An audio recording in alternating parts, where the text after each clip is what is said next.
All right, looks like we're live. So we'll continue our testing streaming live stream where I'm just looking at dwarf infantry versus high elf infantry.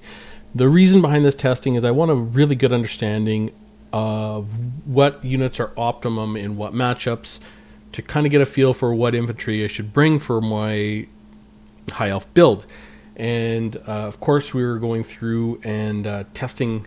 I thought instead of just testing the infantry that I think are going to be good, I'm going to test them every single Dowie infantry unit versus the spearmen, high elf spearmen, the white lions, and the swordmasters of Hoeth, and try to garner sort of the best combination from the results of that testing. Now, what have we found so far? Well, basic dwarf warriors line up very, very good against spearmen. They pull good value. They're cheaper than spearmen, and they win. So it's it's one of those things that are very good. Longbeards are outstanding against them. Things that that we know from a lot of our testing that tend to be the actual case when we do our testing, that these units tend to rise to the top all the time. Longbeards and base longbeards tend to rise to the top because they are so good, they're so efficient. But it's worth testing all the units for me because this is just for me to relax, and I find this very, very relaxing indeed to go through and do this sort of testing. And then once we've got all the testing done, I think we'll have by the end we'll probably have around 500 tests. I'll make a proper video sort of going over which infantry units tend to be the strongest in this matchup against these three units, and how I'm going to change my own build to try and support the testing to see if we can find some local optimums and units that really do tend to stand out. So we're almost done testing the spearmen. We've had 2 streams. This testing does tend to take quite a long time to do. But I don't care. I love testing, and that's sort of my favorite thing. I think that's my favorite thing. I love testing more than campaign. I love testing more than multiplayer, and just because I find this interesting and something that motivates me. And super relaxing. So we're going to continue the testing.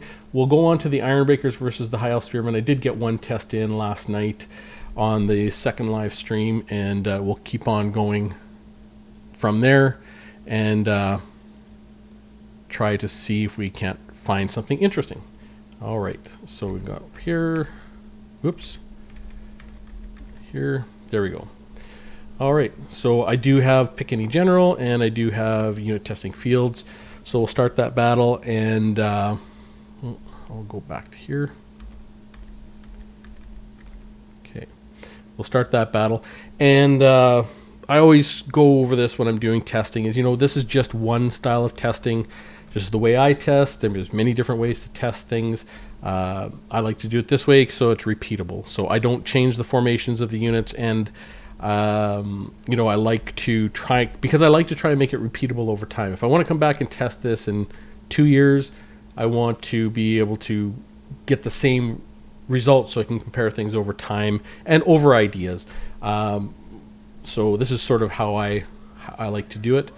So we'll just start the battle, and then I'll go over the spreadsheet really quickly. So the first thing I do is I look at when the units start doing damage to each other. So I think I have this at 50 seconds. It's about right, 59:50, and then we'll just let this play and fast forward. And the idea being is I want I want to catch a damage per second or a DPS of one unit to the other. So I really want to time when the damage starts and when the unit routes, and then get those 2 times, develop DPS, and start evaluating the data off of that. Now, with testing, testing is more objective than just asserting. When you're trying to look at, or just pontificating, or really trying to imagine or theory crafting, but it's still a subjective. This test in and of itself, I mean, this has objectively happened the way it just happened. It finished in 5704 and everything else like that. But how I ran the test is subjective because I only ran one unit into a unit. I never changed the formations. This is how I set the units up, etc. And then the interpretation of the results is also subjective. That's why I try to make it repeatable so that it can at least make it something someone can understand. It's a really tiny piece of the puzzle of evaluating one faction versus the other. But I like it to be clear on what it is so that if someone's looking and they say, well, you know, I would do it differently, they can at least understand my testing in the context of their evaluation of the testing, because it's always going to be the same. And, you know, so that's why I like to keep it like this, because even if the information is not as useful to you as it is to me in terms of how it's used, at least it's understandable. And it will always be the same. I mean, let's say I'm testing it quote unquote wrong. Well, I'm testing it wrong all the time. So if you look at my results at any point in time, you can understand how I've developed them and what's quote unquote wrong with them in your way to evaluate the units. And you can sort of shift the results over to be something that makes more sense.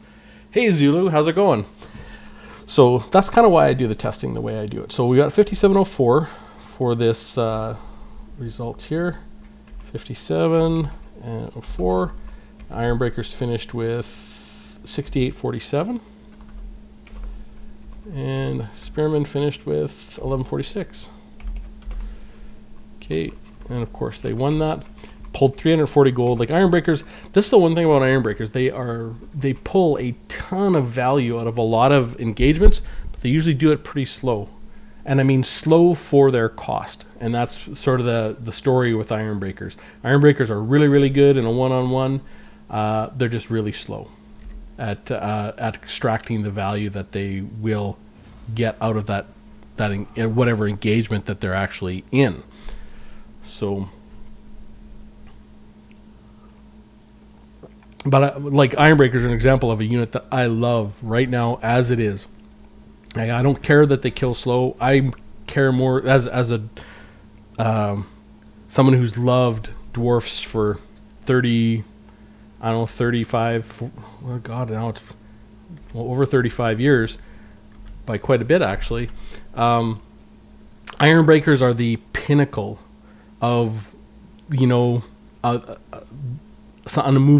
immovable object, and that's how they play in this game. They have lots of mass, they hold the line, they do really, really good, and that's what I want when I imagine my Ironbreakers in a fight.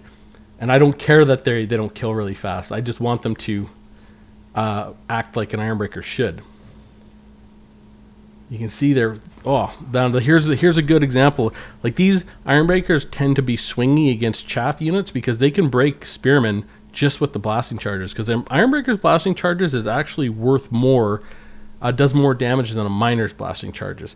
So they can really do a number on chaff units if they get the blasting charges off. That's one of the tragedies of Ironbreakers when I see them used a lot, is they don't get their blasting charges off, and often they don't get them off on the right units. It's really hard to do. I'm not, criticizing anyone who plays Ironbreakers and can't get their blasting charges off. I know it's really hard to actually make that work. So 59. What did I say? 5904. And the Ironbreakers finished with 7127. Wow. They lost like 70 health. And the Spearman 2132. Ridiculous. Finished that in 46 seconds because of the blasting charges. And like the way this battle actually plays out is a good example of the impact formations have on testing. Now I did a whole set of tests on formations and the impact they make on engagements, and sort of graphed it out and was reasonably careful about how I did the testing. I mean, at the time I did it like a couple of years ago, I think. Because it does make an impact, but knowing and understanding what formations do to how units engage each other is it really is enough to understand what's going to happen and translate that in your mind. Like they might actually... Well, they're really close. So the spearmen are never... I don't think they're ever going to kill an Ironbreaker. Not one single model in any version of this. But we'll see. Maybe they will, maybe they won't. Ironbreakers are just so strong. Problem is, at 1,200 gold, you can't bring that many. And then it's easy to get surrounded. And it sort of follows that classic, you know, if you attack an Ironbreaker in the back, I mean, they only get a third of their melee defense. So instead of having 68 melee defense, they now have 23 melee defense. 5903. So are two 600 gold units worth more than one 1,200 gold unit? Well, it depends on if they can get that rear charge in. Ironbreaker's finished with 7157. And the Spearman finished with 1823.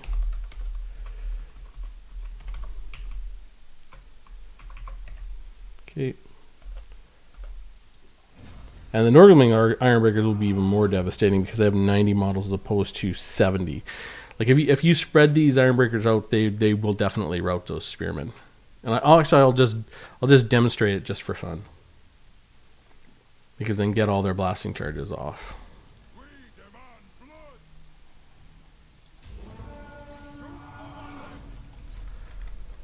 Like now with them all spread out, more will throw their blasting charges.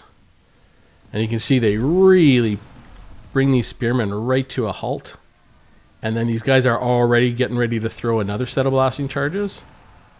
There comes another set of blasting charges.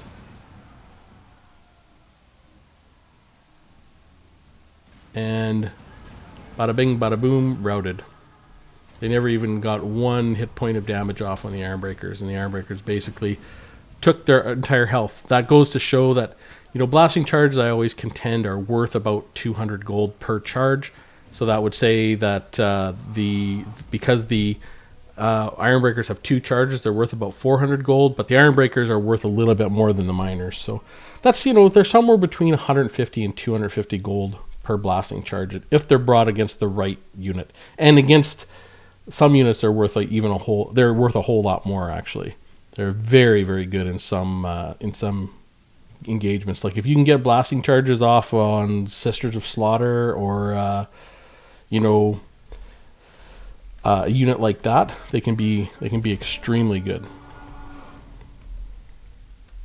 But because they're in this formation, they don't get their blasting charges off on these spearmen the same way. You're gonna get them. Yeah. Okay. 58.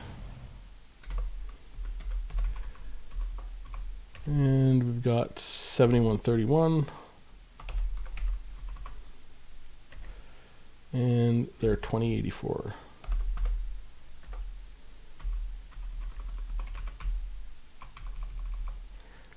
Like this is actually, the power of blasting charges is one of the reasons why White Lions are actually pretty good in the matchup, because they have a very loose formation, so they don't take nearly the same damage from blasting charges. And they have good armor too, of course, but that loose formation really does make a difference for them White Lions. So rematch. Yeah, hopefully I'll finish this tonight and get the spreadsheet up, set up for the White Lions. Okay. Let the blasting charges go.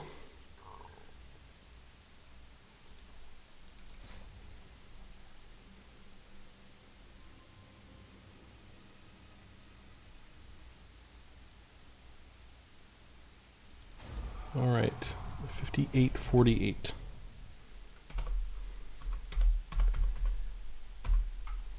Ironbreakers 7111. 2068.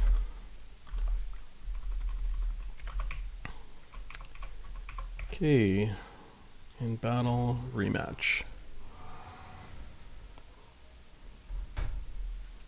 And you know, like the reason the reason I'm doing testing, like even on the outside edges, like Ironbreakers versus Spearmen, I mean, you know who's going to win that, right? I mean, these things are obvious.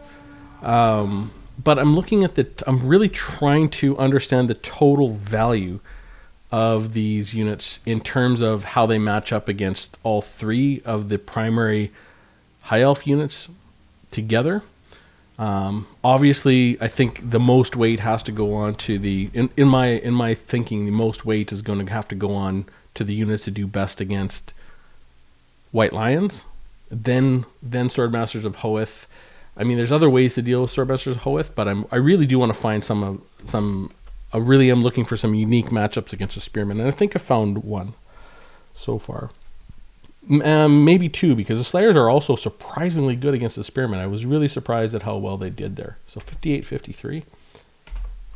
53. Ironbreakers finished with 70-89. 2097.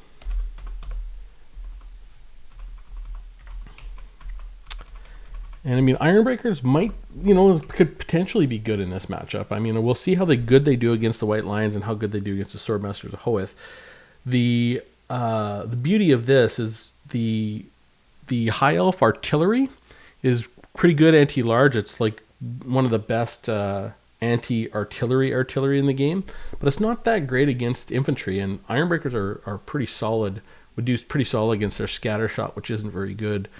And the High Elves don't have a whole lot of big armor piercing missiles, so and they don't, and High Elves never bring damaging magic. So, like Spirit Leech or Fated Beauty, they don't even have that, which is surprising. High Elves should have every lore magic, but so Ironbreakers are not a bad pick. Plus, they got so much mass; they're really good against chariots. Again, the problem is there's just not that many of them. But you'd think there would be a way to make them work in a fight. So I might it might be interesting to see how good they do. Like, they might be good to bring a 1 of or a 2 of or something like that as sort of a quote unquote tech pick in the matchup. All right, now we got the Peak Gate Guard. And this should go incredibly fast because the Peak Gate Guard are incredibly high damage per second. They should be the fastest. Well, I guess Ironbreakers actually might be the fastest with their blasting charges. So we'll get that going and we'll get the fight started.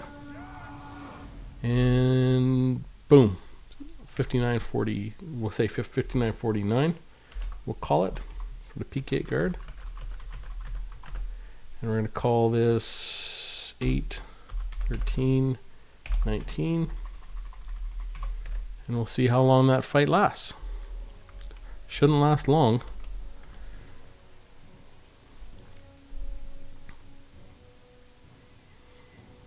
Is it going to last more than a minute? Yep.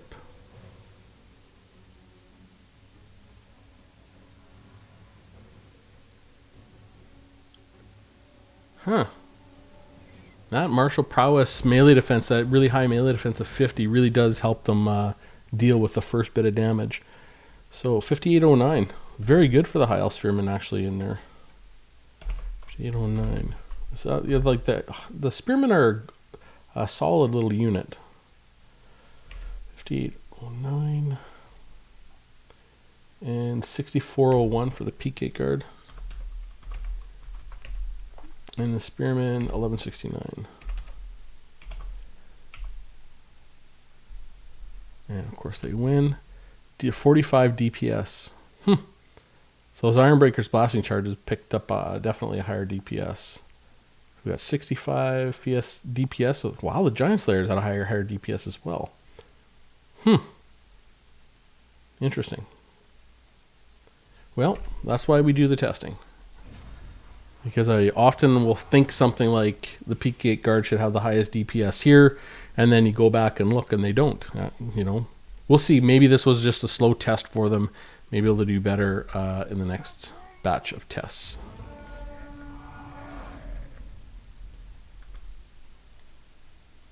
I mean, they only got 18 charge bonus, but they have that massive melee attack. It's so good at 54 and that huge weapon strength. But they just must not match up perfectly against the High Elves. The Spearmen, in terms of health taken per hit. 58.45. 58. It's much better. 64 seconds. Peak Gate Guard 6644. And High Elf Spearmen 1901. All right. And the battle rematch.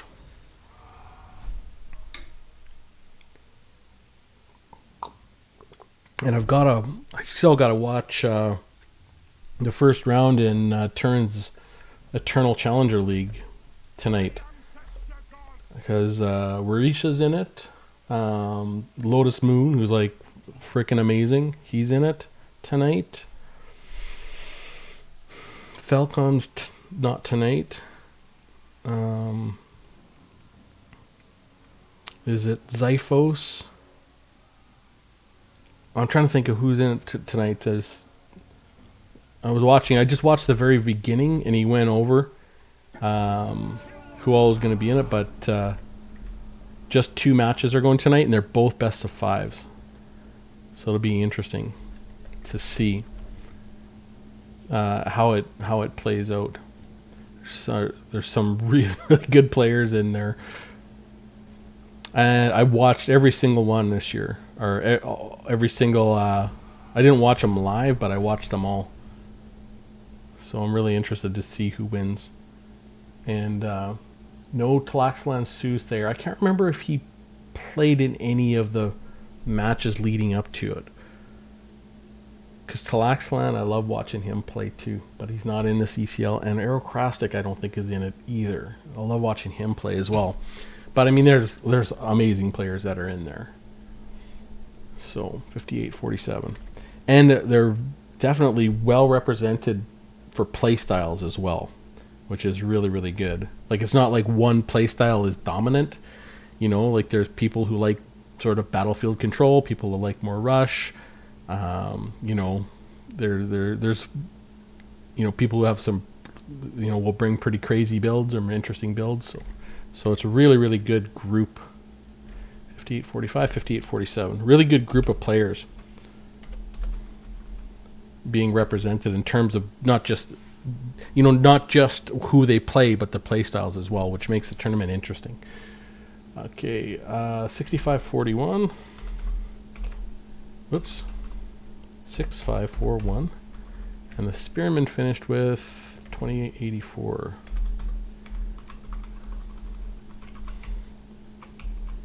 Okay, in the battle, rematch.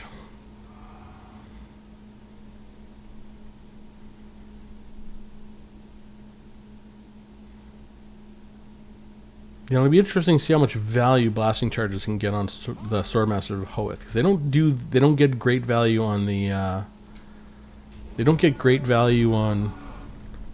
White Lions, but I think they could do better on the Swordmasters, because the Swordmasters are pretty densely packed. Like, they're a very, very tight formation, so I think they'd be very susceptible to blasting charges. I mean, even though their armor's pretty high. But I don't think I've ever done that test.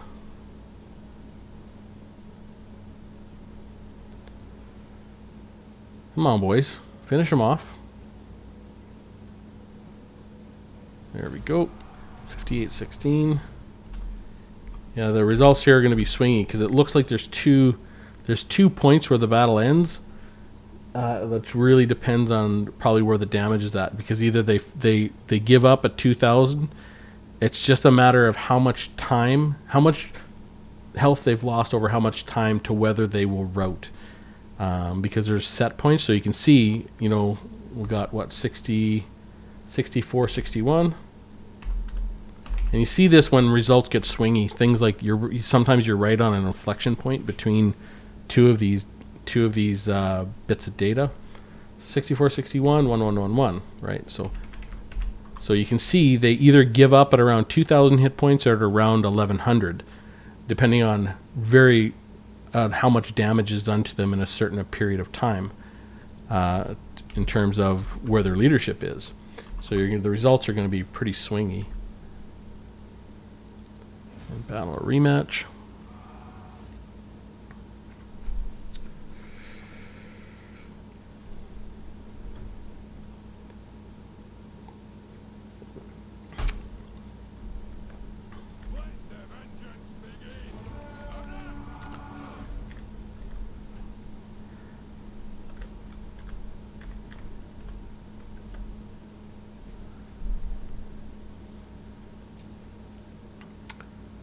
See, their leadership is going to take a dive right here.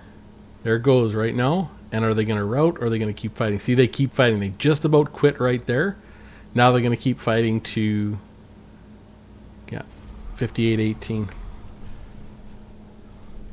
They just couldn't quite get enough damage on them. 65-89. And they finished with 1349. I mean, if they fight longer, the hammers pull more value out of the fight because they they take off a lot more health. But because they fight longer into the time where the spearmen have lost their martial prowess, so they do start doing a lot more damage once they go from 50 melee defense to 38. So the longer the spearmen fight, the more value the hammers will extract from the fight.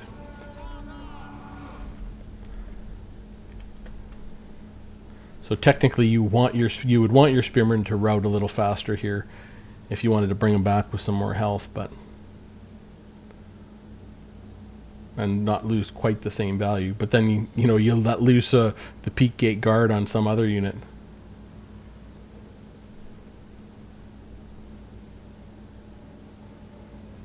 Boom, 58-14. Peak gate guard 6355. And the Heil Spearmen, we've got 1208. Okay, 1. In the battle. Rematch.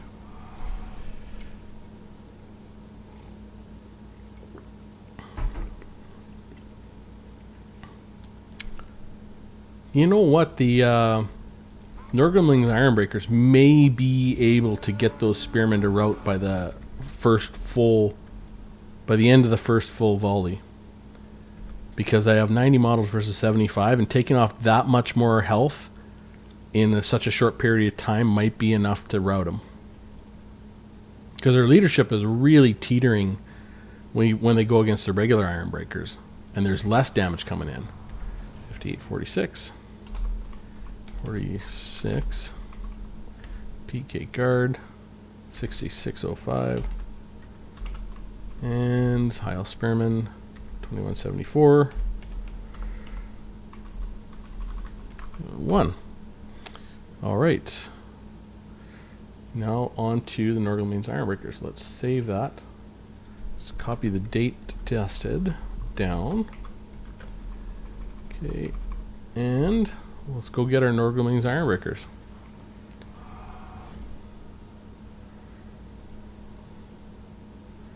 Okay, and 1500. Start that battle.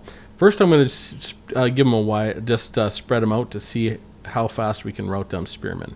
Because if the regular Ironbreakers can rout the spearmen before they do any damage, the Nurgling's Ironbreakers have to be faster.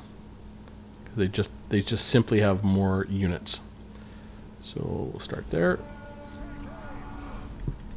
All right, here we go. There should not be one spearman that gets to that front line.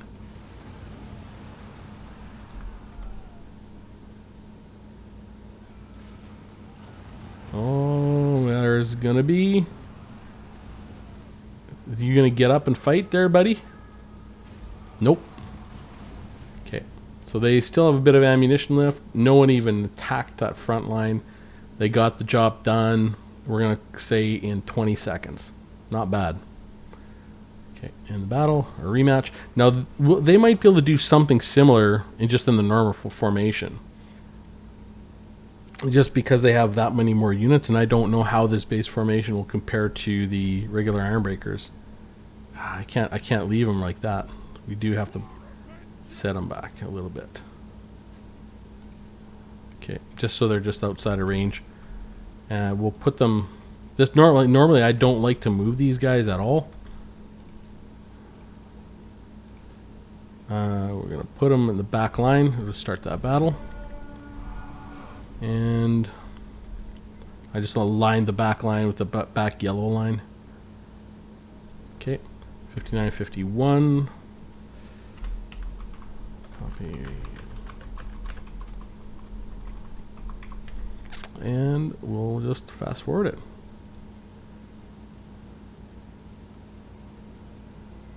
Whoa, all right, so there you go. The Norglemeans Ironbreakers routed them with, I'm going to say, 40% of their ammo left. And did they take any damage at all? Yes, they did. So 59-28. Very, very strong. 8-6-3-2. And Spearman finished with 17-22. Oops. 8-6-3-2. Oh my god. 900 gold per minute. 347 gold. I mean, that looks like about the most you're going to extract from them. So we'll just see if they all end that way. And Norglemean Ironbreakers are a truly outstanding unit, but so expensive. I do like watching people who bring them. I don't know if I've ever brought them in any of my builds. I mean, my dwarf heart has so much trouble parting with that much gold for one unit. Okay. And okay, there we go. 59-24. Okay, 86-14. Spearman 2003. And of course they're going to win all of these, so I don't need to put that in. That's not too big of an assumption, I don't think. And we'll rematch.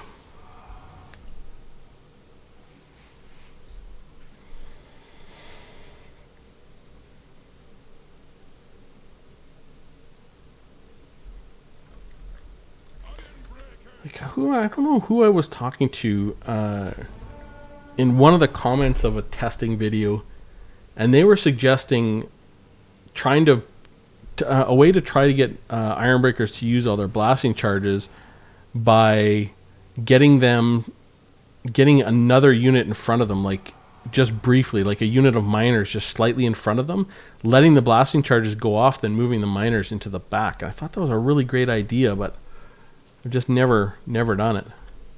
59-29, but I could see that being good in the right situation. 59-29, 86-13, because like you could literally route an entire front line of infantry with just your blasting charges, and then you have a whole Ironbreaker left over to fight the rest of your fight, and then whatever you have left over of your miners.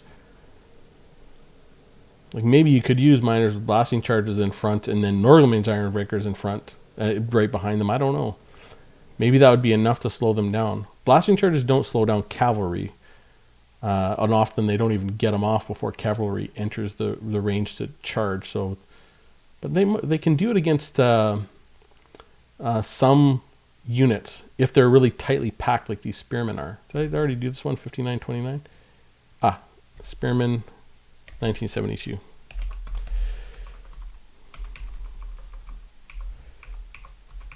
Thanks, Rook Boss. Oh, here you are. Thanks, boss. Thanks for the help. Getting ready for that game too, man. Put them on guard mode and spam right click. Oh yeah. You know, you could do that now. Like, but it's one of those things. It'd be nice to do it so it didn't take up a whole lot of micro, because I don't have the skills to make that work very good. And that's sort of where I run my mind's ideas runs past my ability to execute on the battlefield very quickly, because I don't have the micro to make that happen. But you might be able to make it happen. I could see you doing it, actually. Start the battle. You can see these Norglemean Ironbreakers, even in a bad formation, are routing these spearmen with almost no damage. If you could actually pull that off in a fight, in an actual battle, that would be so good. 59-29. 86-40. They didn't lose anything there. 86, I don't think, right? 8640. Nope, didn't lose even one hit point. 1760. Our value is incredibly good there. Rematch. Thorgrim is very solid now. Yeah. You know what? I watched those games you sent me. Wow. Great.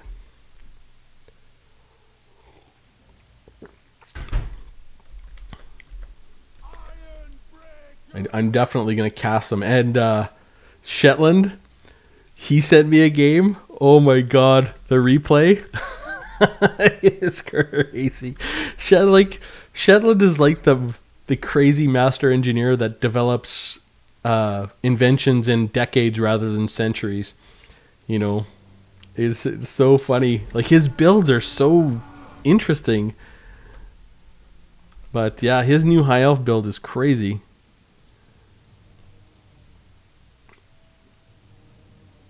Oh, see, there we go.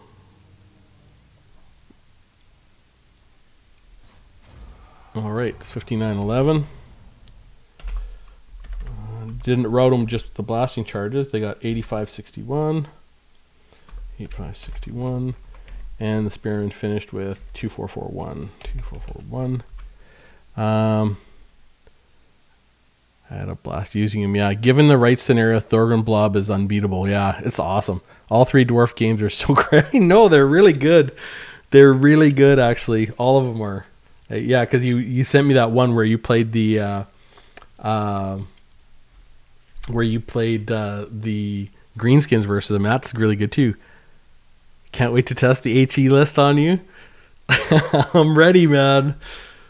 I'm ready. I'm developing my high elf build right now. I'm taking the best I can take from you, from our training, from Shetland, from you Maze, from all the guys out there that are working on high elf builds. And I've already got my new build framework in place. I have it saved, so I'll be ready. As ready as I'm going to be against you anyways. Okay, end the battle, rematch.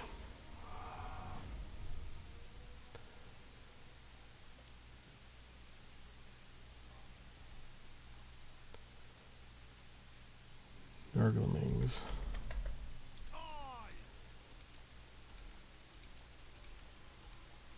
Ah, come on. Okay, start battle.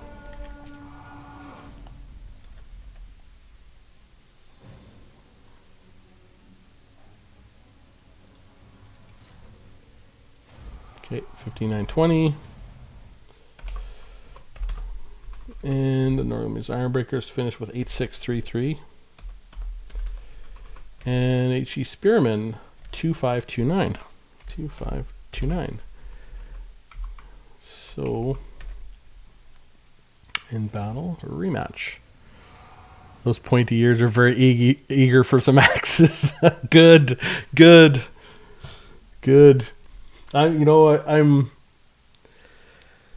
matchup has gotten so much more interesting since our training session, Orc Boss, because I can't say I feel confident in the matchup yet, but I feel so much more capable than I used to feel. So I'm actually really enjoying this testing a lot more because I know it's really going to make an impact on my builds, and how I play the game. So I'm really highly motivated to try and to lock this in, because this sort of side is the only, like, the infantry front is the only area where, the really strong players who play the Doweaver in the high elf matchup sort of disagree fundamentally. So 59-28. So it's an interesting place for testing to come in to really answer some of the questions that I have. 8634. Not that it's going to answer them completely. It'll just maybe point me in the right direction on a few ideas. 1659. There we go. So the testing's done. 318 gold by the Norgleman's Ironbreakers. The same by the regular Ironbreakers. 318 gold. The Norgleman's pulled it a lot faster. I think the the highlight of this first set of tests for me is the standard Dwarf Warriors. I mean, they didn't win every time against the High Elf Spearmen. They only won 86% of the time. And the Dwarf Warriors are great weapons. Dwarf Warriors with great weapons lost every time. Though Dwarf Warriors with great weapons, I think, will sort of be winning. Well, they're probably going to be winning 1 in 10% of the time from what the data is looking at in this setup. But that was a surprise to me. The Ekron Miners did pretty solid. And I know there's a lot of people who do really like those Ekron Miners. And boy, if they can get all their blasting charges off, they're just crushing. Longbeards, 240 gold. I mean, Longbeards just match up so nicely against the High Elf Spearmen. Longbeards, great weapons, 257. Oh no, that's the Warriors of Dragonfire Pass. So here's interesting. The Warriors of Dragonfire Pass pulled 257 gold, and they got it done in 243 seconds as opposed to 326. Longbeards, great weapons. Interestingly, Longbeards with great weapons pulled a lot less gold against the High Elf Spearmen, and they pulled it at the same speed. They got the job done in 328 seconds as opposed to 326 for the basic Longbeards, which is really interesting. So, I mean, I always say that's sort of the inflection point for armor is about 50, and High Elves have 40. So your Longbeards are your non-AP infantry is going to do a little better against them. Slayers were really good. I mean, really good is maybe an exaggeration. Slayers surprised me against the High Elf Spearmen. Not that they beat them, of course they're going to beat them, that they pulled positive value. Like, this was not a really bad engagement in terms of straight up value for the Slayers. Of course, there's a bad engagement from getting Slayers on that unit, but they got the job done in 130 seconds and they pulled value. The Grumbling Guard, 270 gold, very, very good value out of that. The Hammers, 275 gold, but they pulled it a lot faster because they got the job done in 114 seconds as opposed to 215. And the Dragonback Slayers did it in 96 seconds. Really, really strong there. Giant Slayers did it in 69 seconds, but only pulled 119 gold off there. And the Ironbreakers, really 81 seconds. 81 seconds for the Peak Gate Guard and 27 seconds for the Norgolmain's Ironbreakers. Did you see Aurora Boss? Did you see a final transmutation? Oh, that final that upgraded final transmutation against Chaos was retarded. It killed all 3 of your cannons made me sick to my stomach. I'm so glad I've seen that now, because if I ever see that go off my cannons, I'm pulling them off their cannon. I could not believe that. Like, it killed all 3 cannons. That was ridiculous. That was absolutely ridiculous. It's funny though. Like, people constantly find it's like fireballs. Fireballs kill artillery models. Well, it turns out final transmutation for what? I don't know how many winds of magic. Is it like 18 winds of magic and a 250 gold spell? You start the game with no cannon, right? So interesting. People keep finding new ways to play really well and find new ideas. So Vaughn, I enjoyed the battle with the 2 organ guns at the back to cover each other while the main army moved forward. That was Vaughn. I loved that too. I loved that idea, and it was just interesting to watch. And the idea of artillery covering artillery, and particularly organ guns covering artillery, was awesome. Work boss makes sense. Longbeards and Warriors are the way to go. Yeah. Zach, be sane. 2 Soul Stealers kills all the cannons as well. Okay. Yeah. And Orc Boss, a lot, 28 wins. Is it 28 wins of magic for that upgraded Orc Boss? Maybe it is really that high. I mean, it's an expensive spell for that final transmutation upgraded. Okay. But I mean, you instantly kill an artillery piece. Now, if there were, this is like, just goes to show, like, you gotta separate your artillery by more than a final transmutation, because you did a good job in that fight getting all, like, your Trollhammer torpedoes out of there, your Lord got out of there, you had Slayers that started in that. Everything got out except for the artillery, and it killed all 3. That was just crazy. 2 Soul Stealers, really? Kill all the cannons. Like, that's crazy, because Soul Stealer, really, it heals as well. Like, it's really, really good. Yeah, I mean, you still won. But, you know, it's crazy. It's a crazy result. Crazy. Surprising. It surprised me, to be fair. Okay, so now I've done all the tests versus the Spearman. Now I'm going to copy all this. Copy. And go down and get ready to do all the testing versus the White Lions. So V. So we'll go okay, minor Spearman, and whoops. This is slow and boring. I'm sorry, but maybe there's a faster way to do it, but if there is, I don't know it. Okay. But I just need to erase the old data, and I don't want to copy it down in a different way. Put that there. Okay.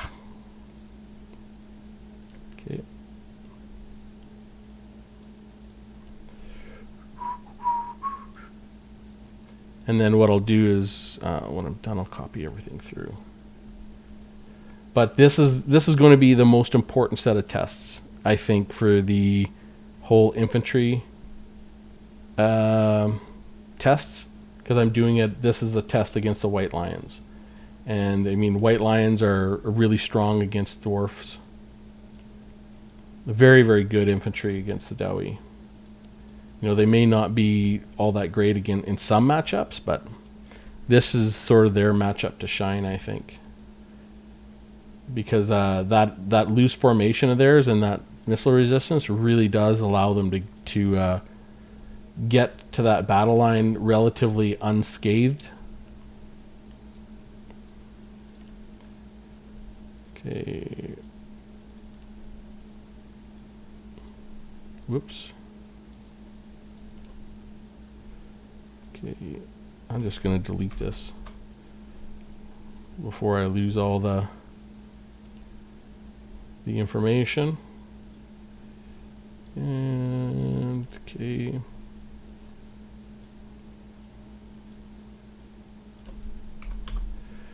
Let's go back to chat. Even though it's, yeah, you won even though you started the game with essentially 800 less gold. I mean, you got maybe one or two shots in, but that's it. Now, since I learned it, I'll just ditch the cannon. I see that. Yeah, good luck wasting 28 wins. You know, that's the thing is I'm so happy I saw that in your game and not one of mine. I mean, now I don't know. I don't have the reactions you have, but I have a chance of seeing it. And if I do see that, I'm just ditching the cannons. Vaughn, why are you testing the elves again? Has there been an update? No, Vaughn. So the reason I'm doing this test is, I mean, I just got curious. You know, and I wanted to test all of the Dowie infantry versus the high elf spearmen, the high elf white lions, and the high elf swordmasters of Hoeth, to try and find general like sweet spots or optimum units in my high elf ladder build.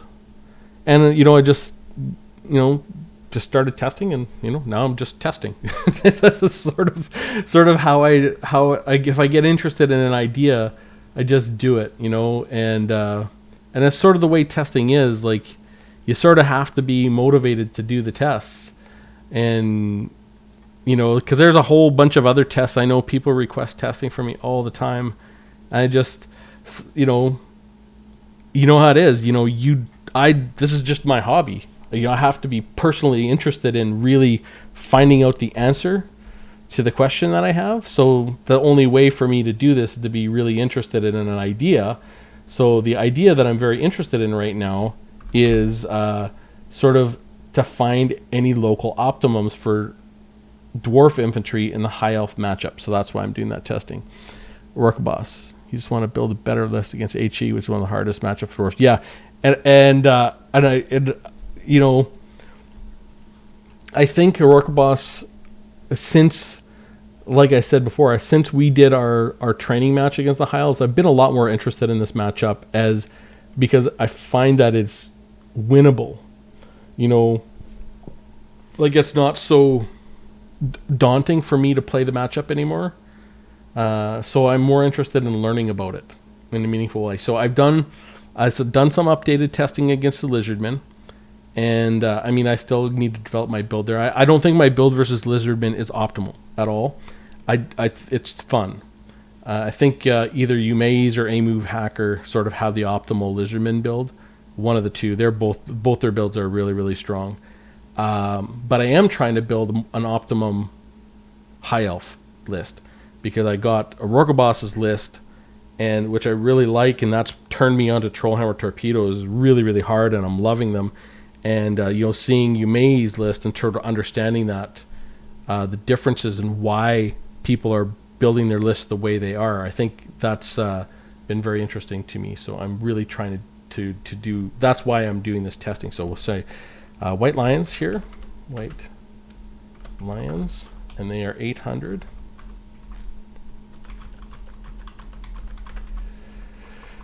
And their health, so in that battle, and here, Vaughn, okay, thumbs up. Orc Boss, we're just too lazy to test ourselves, so we want to watch Stu test.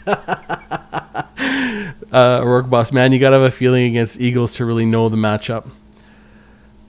You know, like, I've had people bring Eagles, but I think ever since I've gone to Trollhammers, like, ever since you turned me on to Trollhammers or Orc Boss, I mean, man, I'd be happy for someone to try and bring an Eagle to the matchup.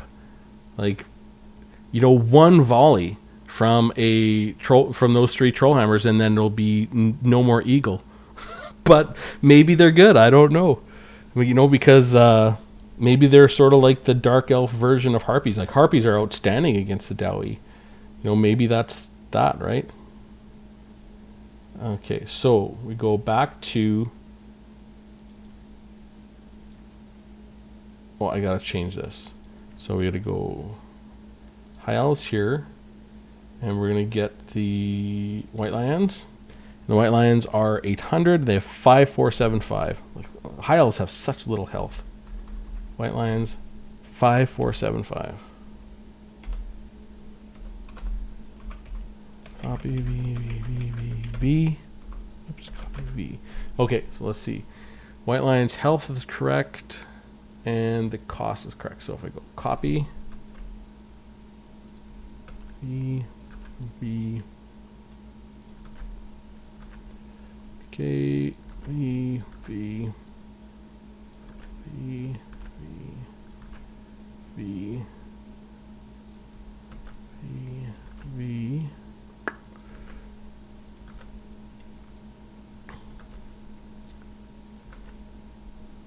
Okay, and we'll go and get the health.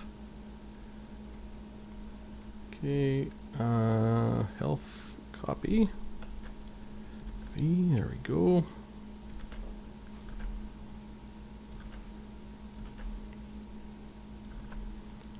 Yeah, I'll be highly interested to see which low-level Dowie infantry does the best against the White Lions. And by low level, I mean which Dowie infantry is going to give me the highest seconds per gold. That's what I'm very interested in, this White Lion. Undo. Edit. Undo. More doing and less talking, Sioux Devil. Alright, gold difference, yes. Alright, so everything looks correct. And now we can start with the miners. Okay, I'm just going to save that. Go back to chat here. Orc Boss, Morgan is the only guy who beat me with my list with HE. Really? I had a blast using his strategy. Cool. I'm very interested. Awesome. Awesome. You know, those games you're playing against him, like, I think you sent me one so far, Rocker Boss, you and Morgan. But man, those like you got to cast some of those games, man. I would love to watch you cast some of them games. I know they're practice games, but games played at that high a level, like would just be. I mean, I just would love to watch it, and that's that, right? Okay, all right. So we got Miners versus White Lions. So we go over here, and we're at the Dowie gets Miners, White Lions, UT Fields. All right. Here we go. What time is it? Okay, well, it's getting a little late, but I'm curious to get a few tests in here just to see how they do. I mean, this is like one of the advantages of White Lions. Like, look at the way they have so much space between them. They're very, very resistant to blasting charges. But we'll see how the blasting charges do. So we'll start that battle. Okay. In the next set of tests, so 5950. Okay. Okay, so finish. That's all right. Now they're going to kick the crap out of our poor miners, but they should. We'll see how much value our miners extract out of them. Whoops. Let's go. All right, so that finishes 5907. 07. Miners finished with 2118. And the White Lions finished with 4834. So the White Lions pulled 100 gold off the Miners at 154 gold per minute. Wow. So seconds per gold is going to be the number I want to keep track of when I get down here. Once I have all the low-level units tested. Because that's going to give me something just to understand that if I want something to throw up against these White Lions just to hold them, for what's the most efficient unit to do that with in terms of gold. So I'll quit the battle and a rematch. To be honest, I think the miners are going to be your answer. The veteran. Yeah, we'll be able to test that. So that'll be interesting. So, and you know what? I might actually end up doing a little bit of formation testing as well. We'll see. We'll see. So I have an idea. Because this is kind of one of the things I know that that you like to do, Work Boss, is you really like to maximize your formations when you can. I mean, you can't always do it, but if you get a chance, you do it. And maybe there's something to be discussed there. Maybe it might be worth going even that much more in depth in the testing to look at a couple of formation ideas. But that's so much testing because you just add another 150 tests, just bang, just like that, right? 59. So it's a lot of work, but it might be interesting to do. Miners 1924. So White Lions 4814.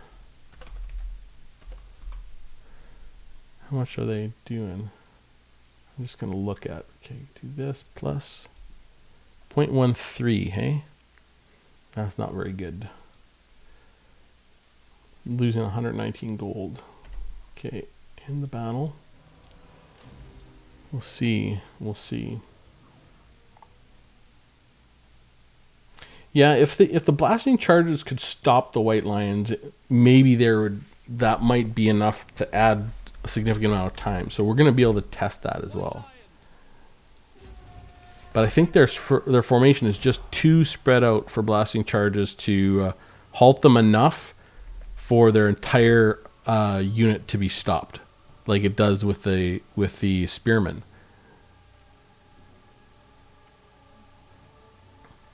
All right, 58, 57, 57.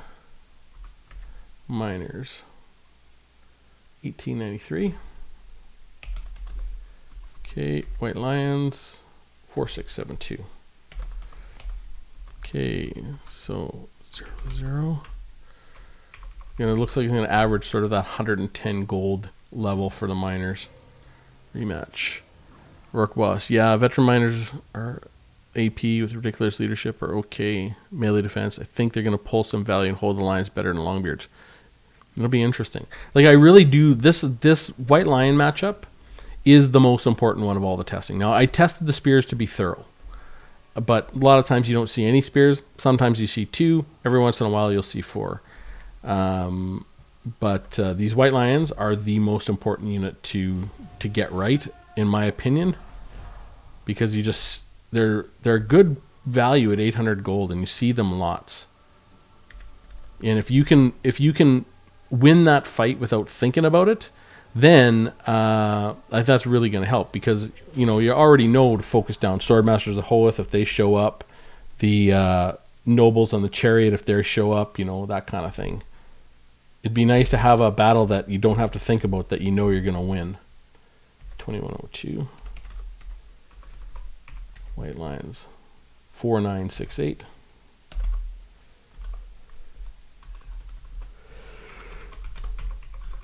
Oh, 131 gold that time. That was pretty good for the White Lions. Rematch. Yeah. Rourke Boss agreed. Lions are the bulk of the matchup. I mean, there are other units that are obviously really, really important, but having a solution to these White Lions, I think, is what I am truly after for all this testing, to have the best possible solution. Because I think the solution to Swordmasters of Hoeth are frankly what you introduced me to, and are those Trollhammer torpedoes. I mean, if with the Runes of Wrath and Ruin and early shots with artillery or whatever it is, and then just finishing them off with the Trollhammer torpedoes, if they have 4 of them, you have those Trollhammers to be able to do that. But Trollhammers are even they're still awesome against White Lions, but they don't do as good as they do against Swordmasters, because those White Lions have that spread formation. 5845. 5845. Miners 1474. 4. And we got 4228. 4288. Only 68 gold. Well, not too bad for the miners there, relatively speaking.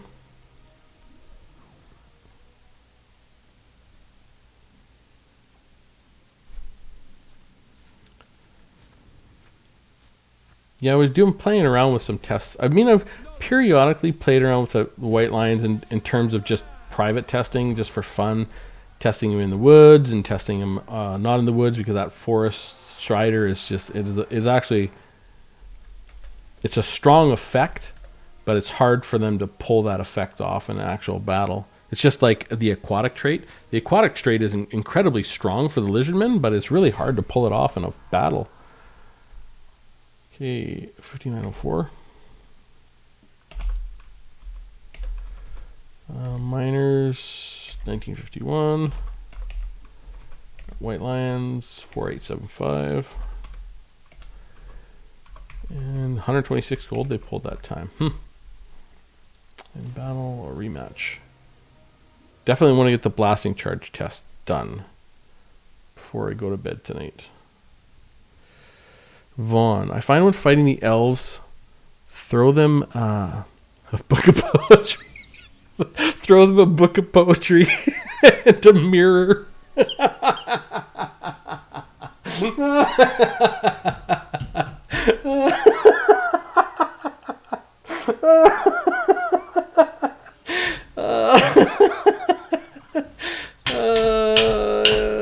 Yes, Vaughn. Yes. Oh man. Very true. Very true. Oh man. Well done, sir. You filleth my cup. My horned helmet is off to you this night. That's what a Dowie Lord should have, is a button to deploy the poetry. 5901. 5901. Oh man.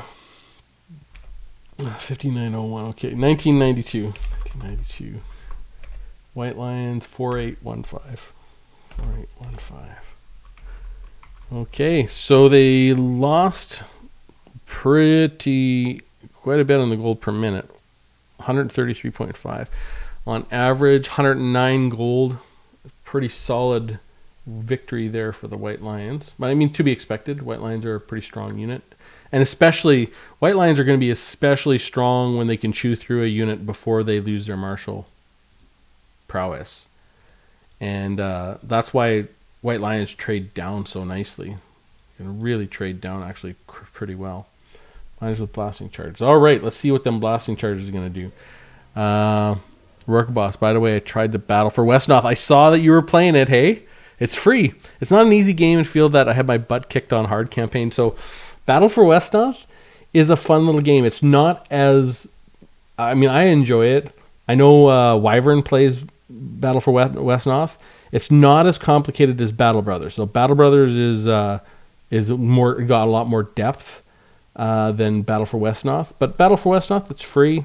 And there is multiplayer. So the campaign is interesting, but there's a whole multiplayer scene that, I mean, I think it's still, I never played any multiplayer recently when I played it, but I think it's still, there's still guys that play it. You know, there'll be periodic little tournaments around, and I mean, that game's been out for a lot of years, so it's pretty well developed. And, you know, it's a fun way to pass the time. Yeah, it's very strategic. It's free, and it's well developed, and it's a fun way to pass the time. I mean, I would love to be able to get that on my phone, because it's a game that would translate to your phone very well, because you don't need to be online. You know, if you're on a plane trip or somewhere, you could just play it. It has a lot of depth. Yep, it is true. Yeah, racial traits, and depending on who you're playing, and like, you know, the terrain, and it's really, when you see the top level, the thing is that they do their rating system right as well. They do their rating system the same as chess. It is exactly like chess, ELO, and when you see top level games, it is really interesting because everything's super strategic, because you have zones of control and you want to try and get the matchups you want and the terrain that you want, and you want to overload one side. Yeah, it'd be a perfect game for mobile. I would actually love it for mobile. Because it wouldn't be heavy on your battery, right? It's not like, I mean, it's very in-depth and strategic, but it's not like you have constant calculations going on. So I think it would be a beautiful game for your phone, actually. So let's get those miners with blasting charges in there and see how they're going to do. See how those blasting charges, like, I don't think the blasting charge is going to hold up the White Lions all that much, because of that loose formation. And they will do damage, but not a ton. Okay, so let's start that. Okay, so we're going to stop it once they start doing some damage, and boom. So 59-52.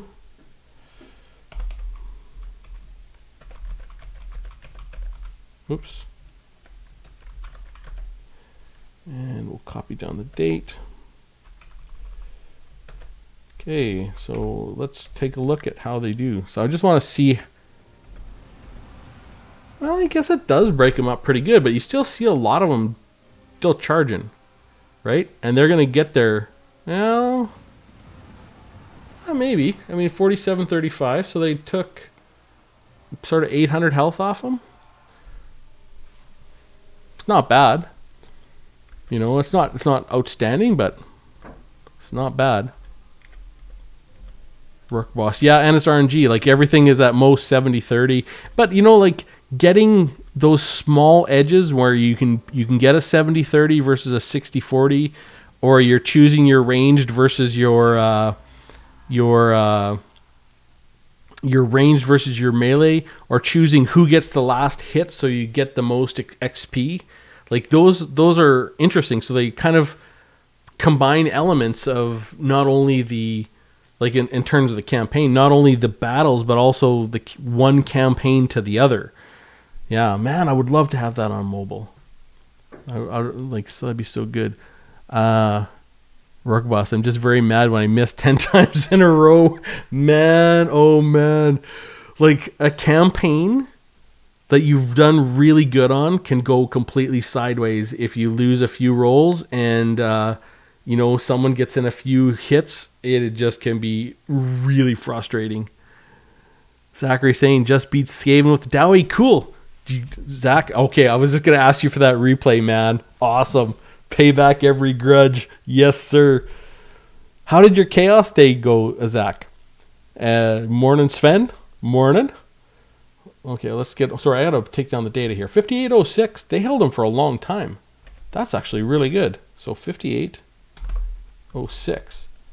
Wow, 106 seconds. Miners with Blasting Charges finished with 1153. And the White Lions finished with 3687. 3687. Not bad. It's 0.16.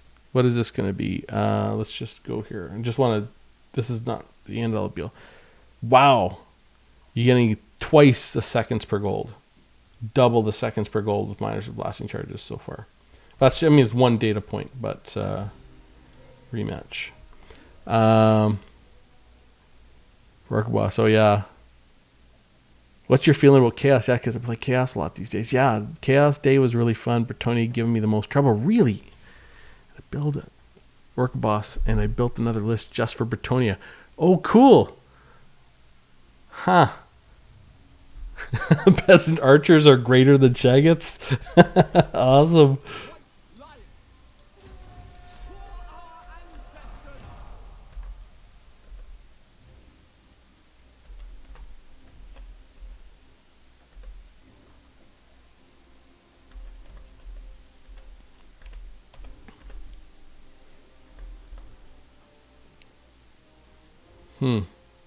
And again, well, 5834, not quite as long there.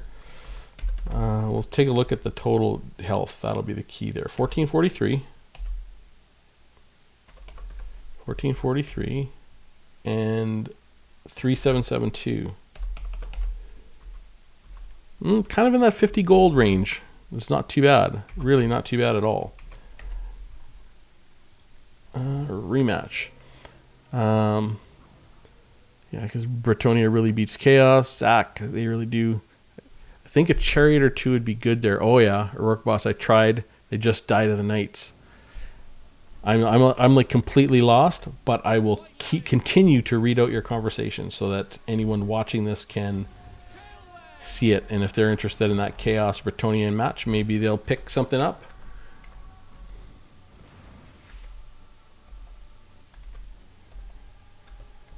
Yeah, Chaos Bretonia, I bet you Turn will probably cast that, Zach. For sure he'll cast that. I know that because he loves Chaos. So he might be interested in finding some interesting ideas in that matchup as well. 58-31. 31. Miners with Blasting Charges. 2033. 4079. 4079. All right. In the battle, a rematch. Chariots won't be good unless you bring your knights, but Chaos Knights are too expensive. Oh yeah. Zach, they could be good with Plague of Rust from Sartorial. Oh yeah. Rourke Boss. Yep, Sartorial is a very solid pick, but I like Archeon more, to be honest.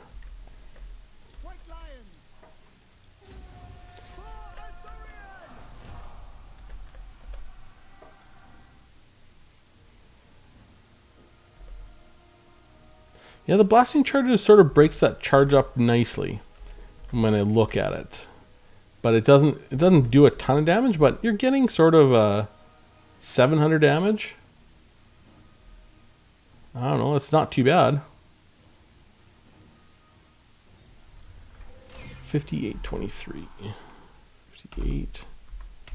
58-23. Miners with Blasting Charges, 1902. And White Lions, we've got 3875. right. Rematch. Rook Boss. Flaming Sword really counters all the physical resist of those elite Bretonnian Cav. Oh yeah, because Flaming Sword of Ruin, is that imbue flame and magical damage, Rook Boss, or is it just flame? I think it's flame and magical damage, isn't it? And the AOE ITP. ITP, I don't know what that means. And like I know, well, in my world or where I work, it's an inspection and test plan. So I don't know what ITP means. Immune to psychology? Really makes your troops good against Hippo and Lewin. Oh, I see. Yeah, immune to psychology. That must be. That's that. What is that? Sword of domination? No. Okay, we got 5825. 5825, and we've got 1880. White Lions, 3752. All right. Not bad there for the miners blasting charges.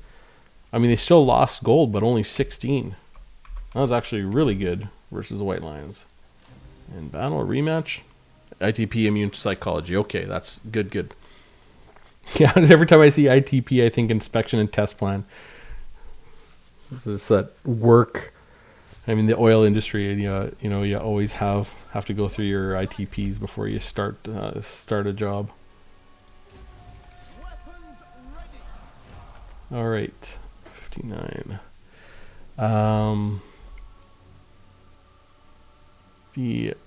His item. Rook Boss. His item. I think I don't remember the name. Oh yeah, Zach. Zero told me to take Kolek and 4 Chaos Warriors with great weapons and other Shaggoth. Interesting. I know Zeros are pretty strong player too. Sea Devil, you're like the GLaDOS of Warhammer. Orc Boss. It feels super interesting. Okay. So 5802. Pay attention. Keep testing their Sea Devil. 5802. They lasted a really long time. That's, I think, the longest. Is it? Yeah, 5802. Miners blasting charges finished with 1159. And the White Lions finished with 3809. 3809. 75 gold they pulled off of them. So I do want to finish testing to the Dwarf Warriors with great weapons. I don't know if I'll be able to stay up that late. Keep my eyes open. But I'm interested to see how they do in a full test as far as full value against them White Lions.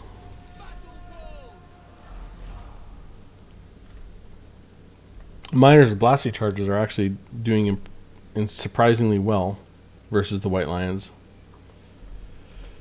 so far. Rook Boss. And Chaos is one of my best factions at the moment, so I'd really want to build something to beat Bretonnia consistently. Yeah. I never realized Bretonnia had a decent matchup against Chaos. It's interesting. 5839. 39. Miners with blasting charges. 2161. Okay. 4184 for the White Lions. 4184. So the White Lions pulled about 50 gold off of the Miners with blasting charges, and the Miners with blasting charges wasn't twice as much, but they pulled their seconds per gold is better than the Miners. So in any case versus White Lions, Miners with blasting charges, if they can get off even half a shot on White Lions, are going to pull more value in that fight, and significantly so. So we're going to see how the basic Dwarf Warriors can do. So end that battle. Okay. Zach, I want one for every matchup in every faction. LOL. Zach, I'm just interested to know, do you have... do you save all your builds? And like have a list of every build of every faction versus faction? Is it like 14 times 14 or whatever you got to do? How many 200 and... Is that 200 and... some builds? 15 times 15 is 225. So 14 is like some kind of 200 builds you'd have to save, or maybe it's even more than that. Is it 14 times 13 times 12 times 11? I can't remember exactly how to calculate that. Vaughn, Sue, will you play Chaos Dwarves when Warhammer 3 is out? Hell yeah, Vaughn. I am absolutely playing that crap out of Chaos Dwarfs. I'm going to play them like crazy. So I know that, because I've been talking to people, like, yeah, that's sort of corruption. So Chaos Dwarfs are still dwarfs, you know, and they still have all the dwarf traits. So I've been doing a lot of reading on Hashut and the Chaos Dwarf lore. I'm a lot more prepared for the Chaos Dwarfs release, I think, in terms of reading up on them. And boy, I mean, they're Chaos Dwarves are everything regular dwarfs are. I mean, they're stubborn. They are very driven by right and wrong. They're very focused on their version of honor. You know, you look at the split between Chaos Dwarfs and Dwarfs. It's you know, a classic dwarf argument. Like, dwarfs will argue about a mine between clans and factions, and you know, I guess the argument's obviously much more deep when it comes to Chaos Dwarfs versus Dwarfs. But I can understand and get inside the mind of a Chaos Dwarf, because they feel that they were abandoned by the ancestor gods. You know, they feel that they were right to do what they did, which is something I can get into. And so I'm going to play the crap out of them. I can't wait. And it'll make for some really fun gameplay. And I'm convinced, and I've said this a few times before, I'm convinced that Chaos Dwarves are going to be a total menace in multiplayer. They're going to be dominant. Sven, Dowie Zar, you traitor. Hey, Sven, this is this thing. Who's the traitor? Are Chaos Dwarfs traitors, or were they abandoned? Which is correct, Sven? This is the hard part. You got to think. You know, like, were they abandoned or are they traitors? You know, what is the right thing to do? And this is why I can get inside of the mind of a Chaos Dwarf. I love it.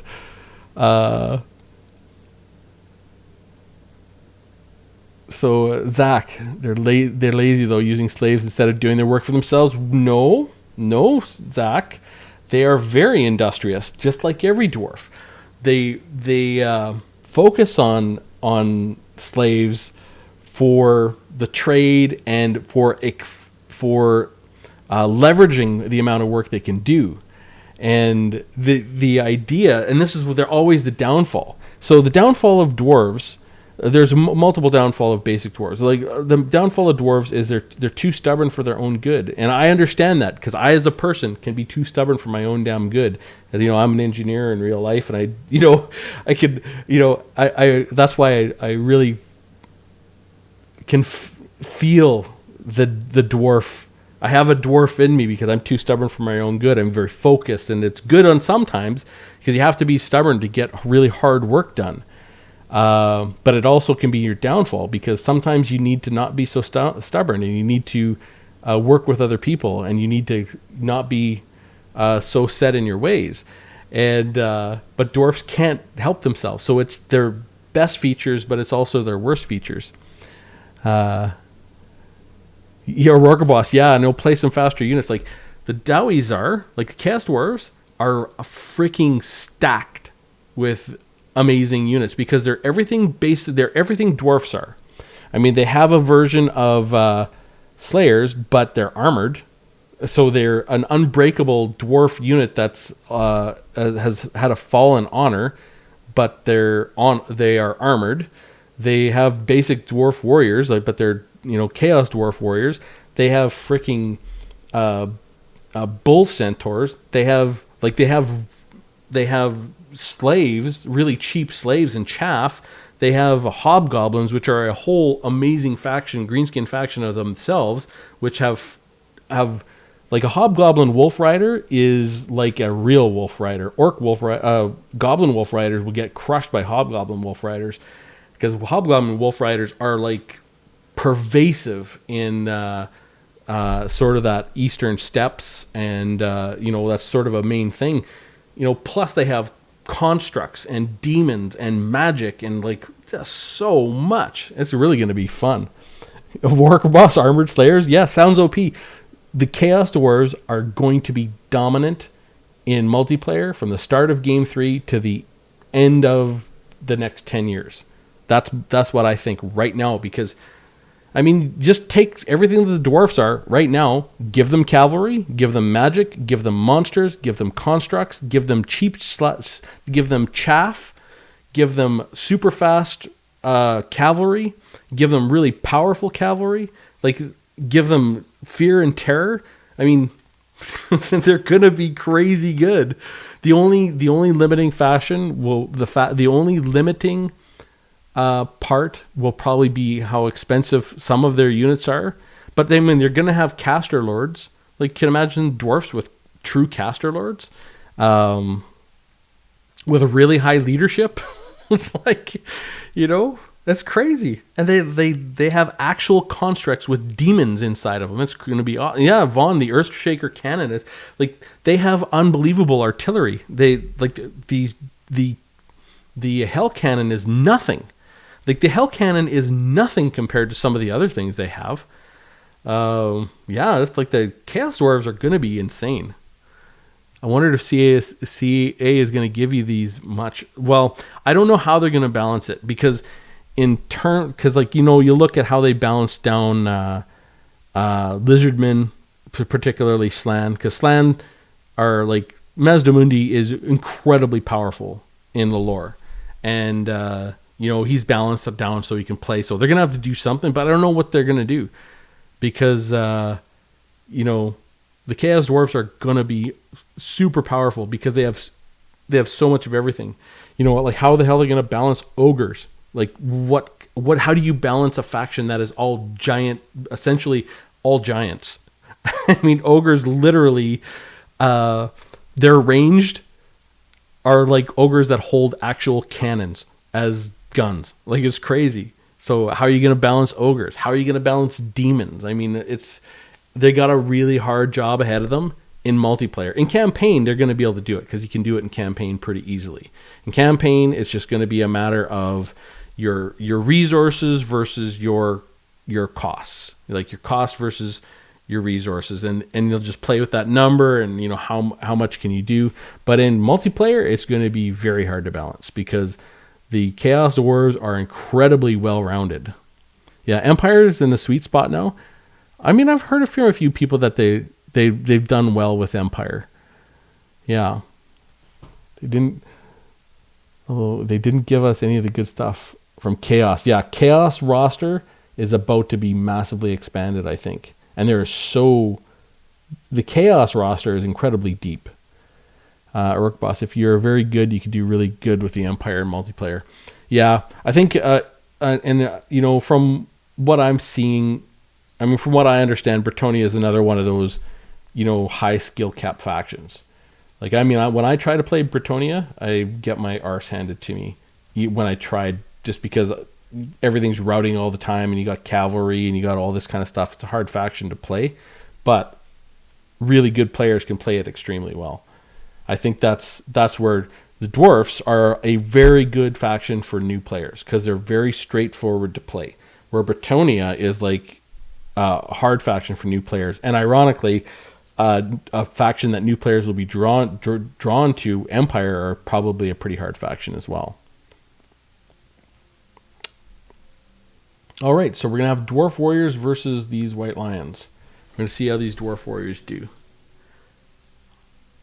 Because now what we're looking for here is the seconds per gold. This is the number that I want for everything that's going to lose to the White Lions. I want to understand, not that they're losing. Doesn't matter to me as much as how slow they lose. That's what I'm looking for in this part of the test. So they're 5950. And then I can calculate a seconds per gold, meaning how much gold am I paying to lose that slowly. So that's an optimum, a local optimum that I'm looking to figure out in terms of units versus White Lions. Okay.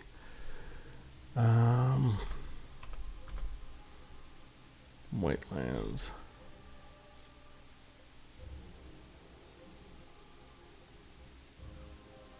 Boy, they're beating them down fast. Holy cow. Oh. And boom.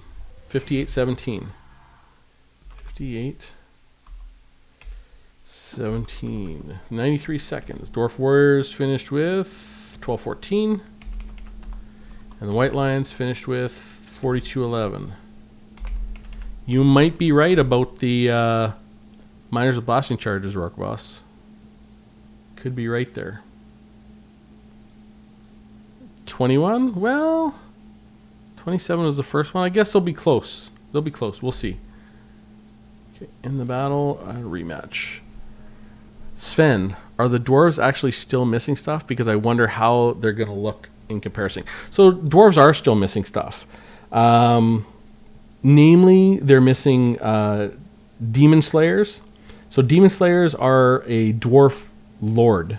So you can take they're sort of like I guess Unger Ironfist, but they're like a generic dwarf lord that's a demon slayer. They're missing important lords like the two most important lords they're missing are, I believe, Joseph Bugman. Because he'd be very, very different as a ranged lord, and probably having regeneration and probably having Vanguard deployment, and Thoric Ironbrow, who is like a master rune lord. So rune lords are really good, but like Thoric Ironbrow will have to be much better because he's sort of like a master rune lord, and he might have a like, you know how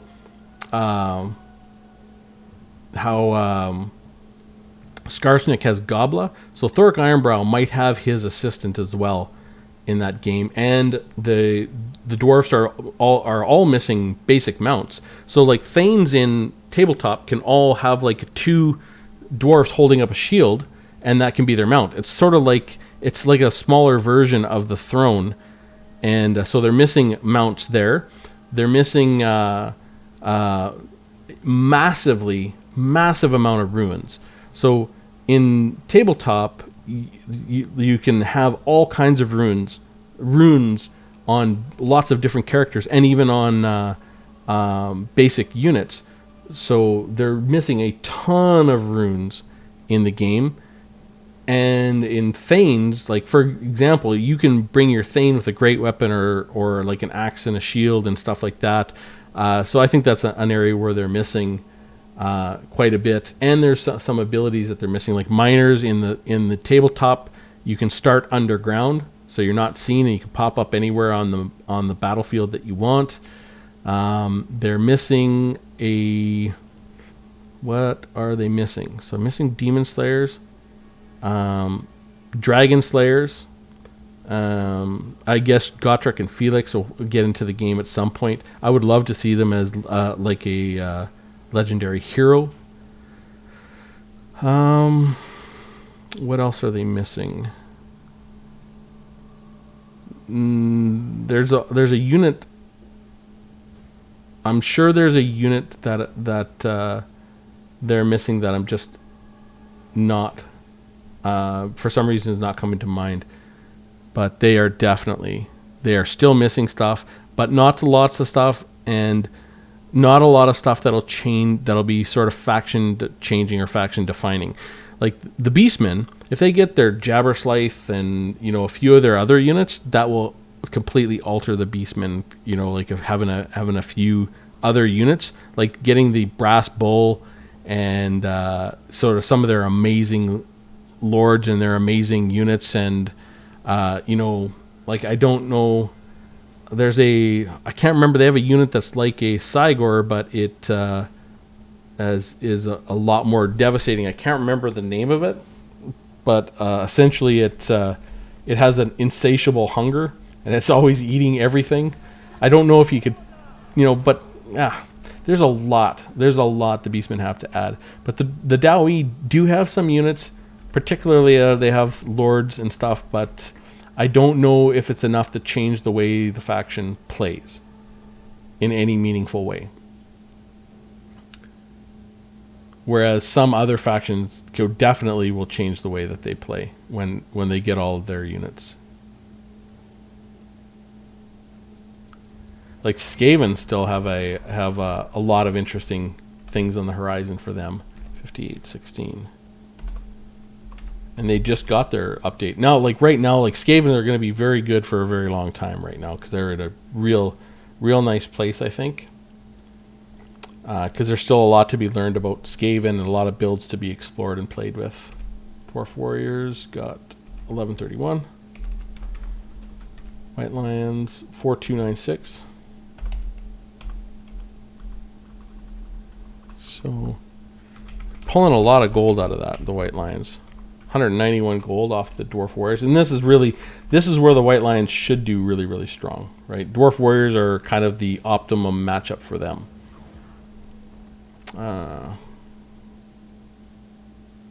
Oh man, it's getting late.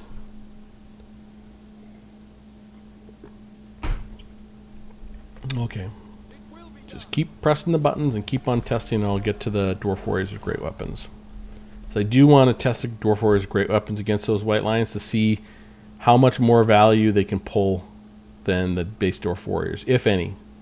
Like they should be able to.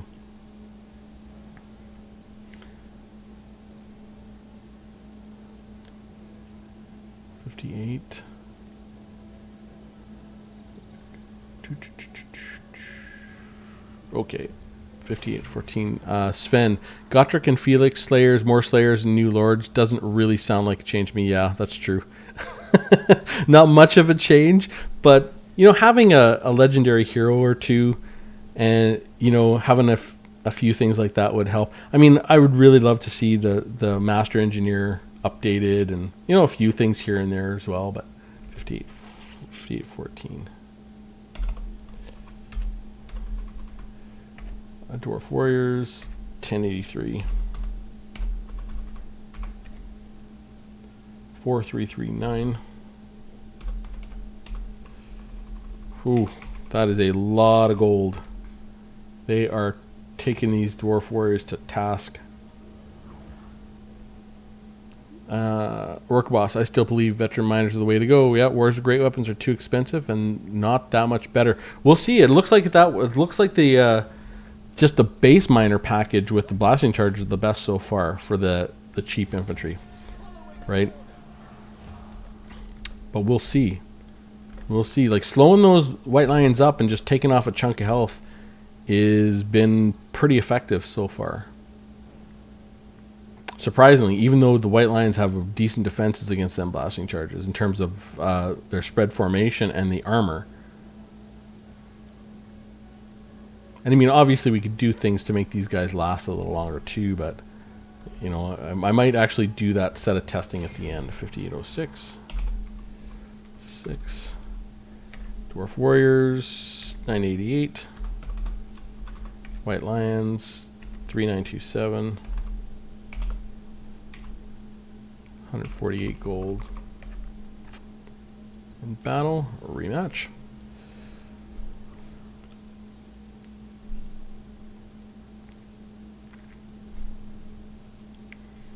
Yeah, that like I did a little bit of extra, like a bonus testing at the end of the stream last night versus White Lions, and man, oh man, I think we're gonna have some fun going through the data, especially like we're getting all the base data now, so we're getting every dwarf infantry unit versus Spearmen, White Lions, and Swordmaster Hoeth. Then when we get to that all that testing done, then I'm gonna look at chevrons, and I might look at a few formations.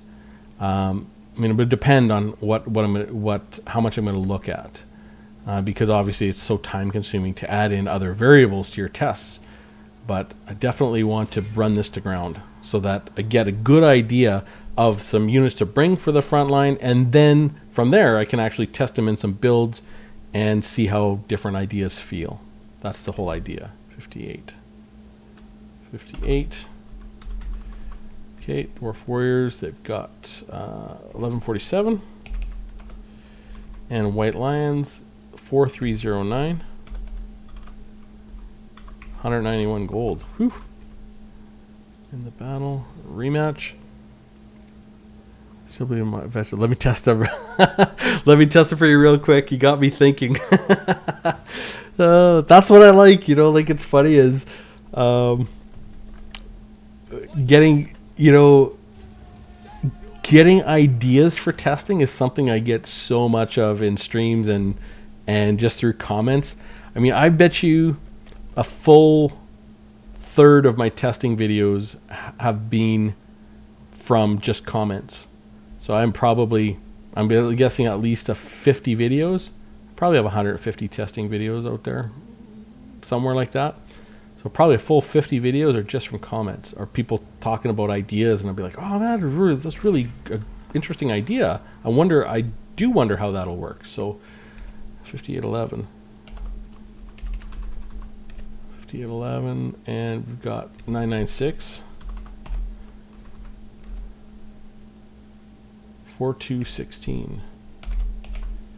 Okay, 49, 189 gold. Man, these Dwarf Warriors are getting their asses handed to them by these White Lions. It is what it is. It is what it is. Oh, I really want to trust the Warriors of Dragonfire Pass too.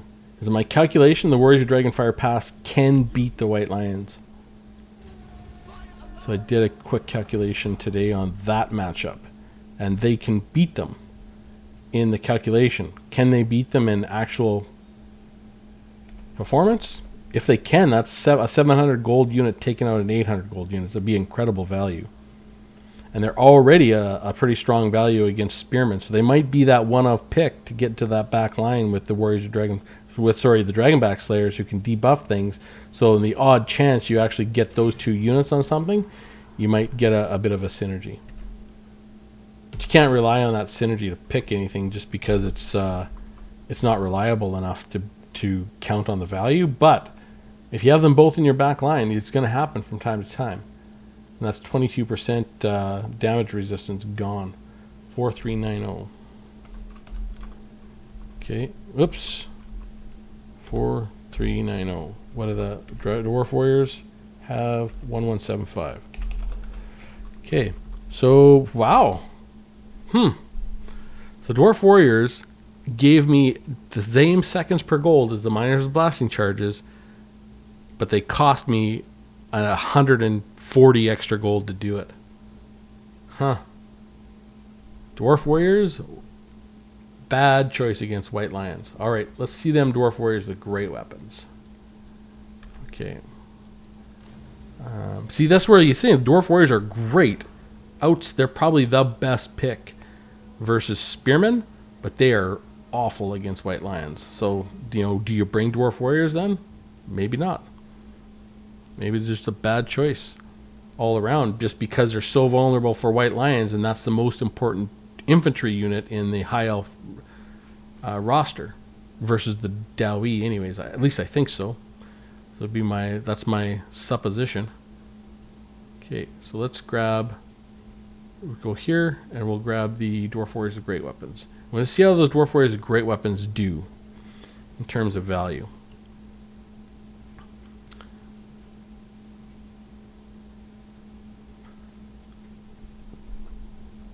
All right. And boom.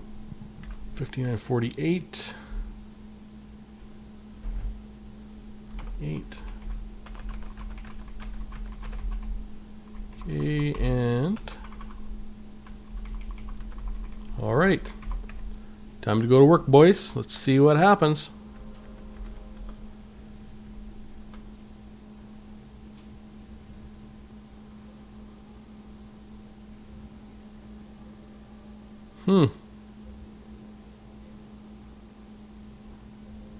And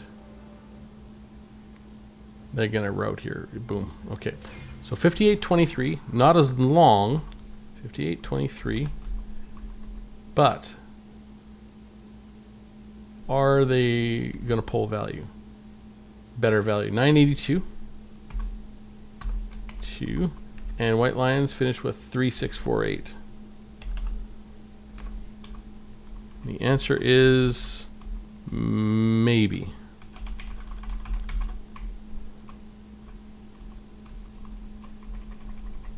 Slightly better value than the Dwarf Warriors so far.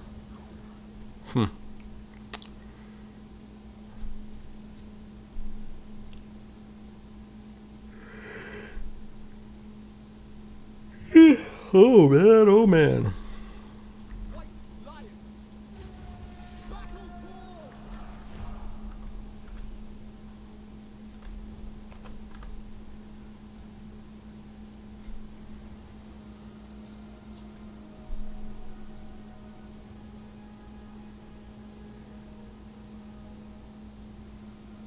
Yeah, I think that it'd be really nice if one of our lower level units could get these white lions reliably to half health, but it doesn't look like that's going to happen. Into battle. Sorry, 5816. 816. Dwarf Warriors of Great Weapons, 861.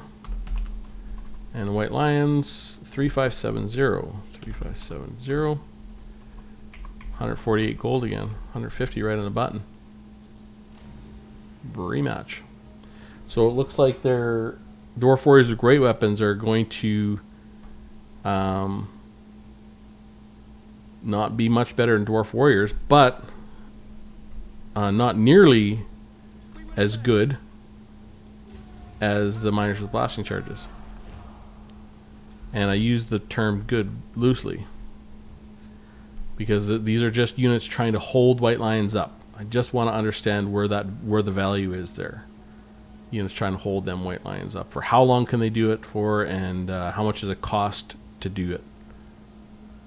Really, because that might be my 2 of pick, right?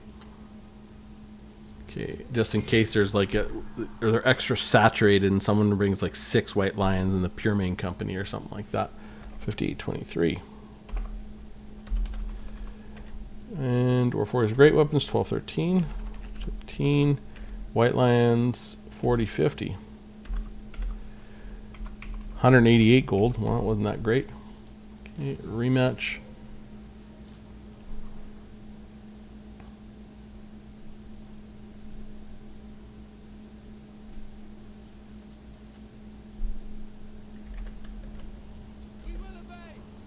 Alright, come on, get in there, boys. And get some work done. Let's go. I mean, they do get some kills, but it's like 20-5. They're really not great. But at least they're putting a little damage into them, but it's not pulling that value, that's for sure. And boom. 5822. Very consistent. Very consistent performance. Dwarf Warriors Great Weapons, 1102. White Lions, 3810. In the battle, rematch.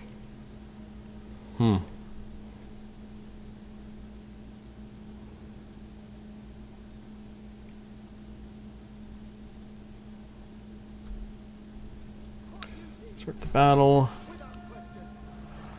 And away we go. Sven, how well do Ironbreakers hold against the White Lions, actually? So, I haven't done the testing yet. I will do the testing, Sven, but I have done private testing. I don't know how long ago. Like, Ironbreakers kick the crap out of White Lions. Like, seriously. So, that's just how much value do they pull. Like, that's the one thing. Ironbreakers are extremely good in one-on-ones. The problem always with them is they just take forever to get the killing done. So they're like the quintessential Dowie unit, you know. They're really, really powerful, very, very rugged, super sturdy, excellent mass, great defenses, you know, but they don't kill really fast. So that's sort of the defining trait of all Dowie units except for Slayers and Hammerers, really. 5822. 5822, right on the button again. 1237. And White Lions finished with 3955. 172 gold. Rematch. Sven, or rather, how well can they kill White Lions? They're good. I mean, I will get that test done, Sven. You know, it's like I'm testing every single Dwarf infantry unit and Regiment of Renown, including like the Akron Miners, the The Warriors of Dragonfire pass against all three of these main high elf infantry pieces: the White Lions, the Spearmen, and the Swordmasters of Hoeth. So we'll get a really good idea of how they fare in that fight. Sven, is it somehow possible to amp up the killing speed of Ironbreakers? It is. I would say that they're never really going to kill super fast because they don't have the massive amount of weapon strength. The way to make them more deadly is to get their blasting charges off effectively. Because, they have 2 blasting charges. They're more powerful than the miners with blasting charges in terms of damage per blasting charge. And as we've seen in the testing when I started, they can rout an entire unit of spearmen before they even get in 1 hit pointed damage against the Ironbreakers. 58-22.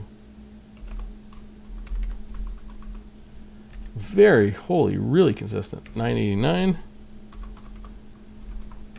and 3638. 3638.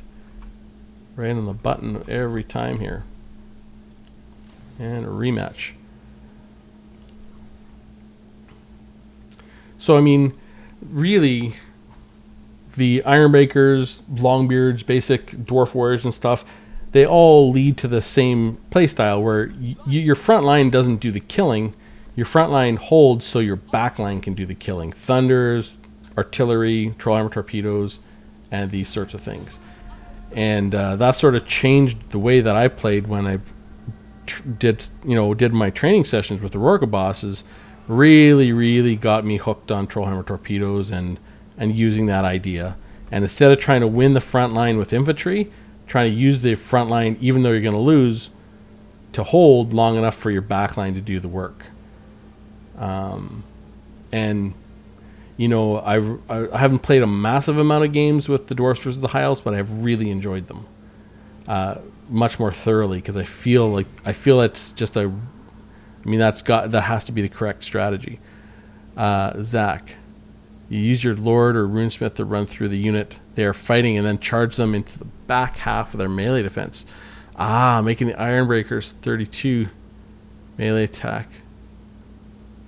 Oh, yeah.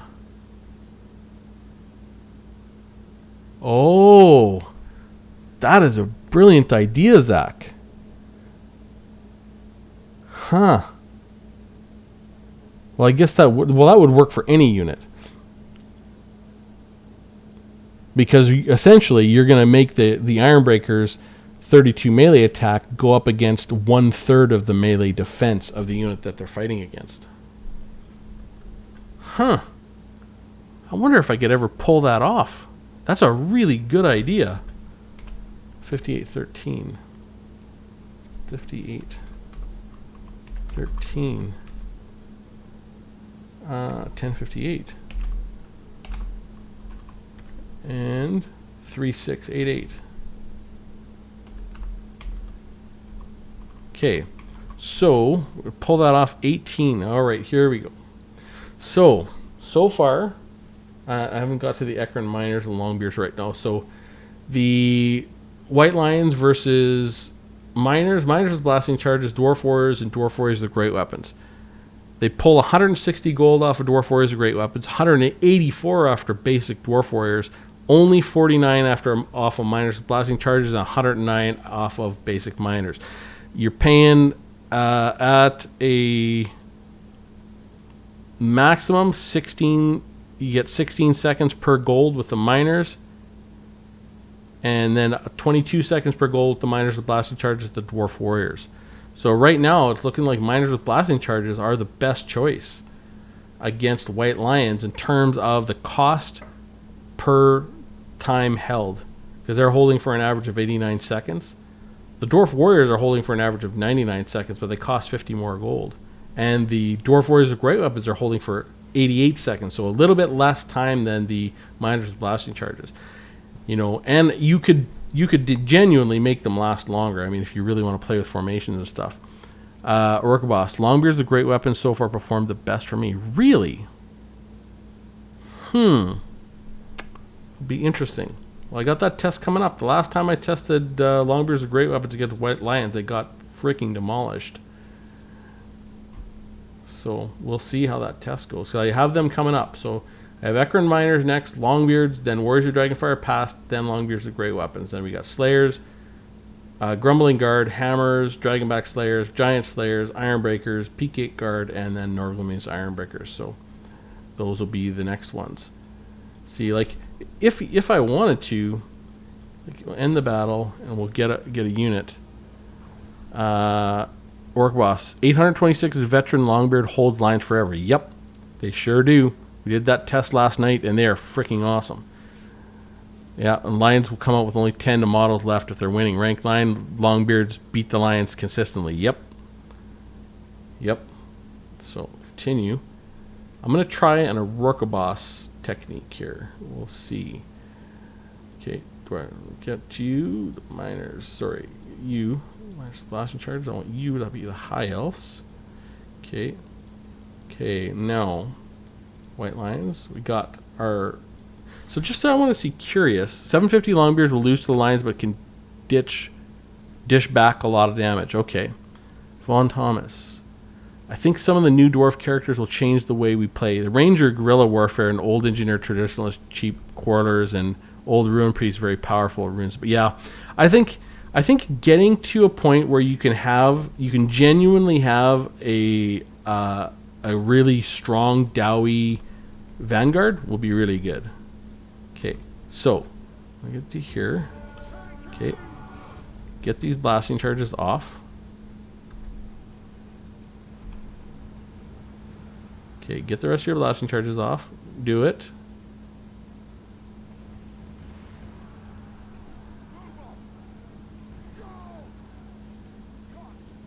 Okay. There. Now, will they last past 58?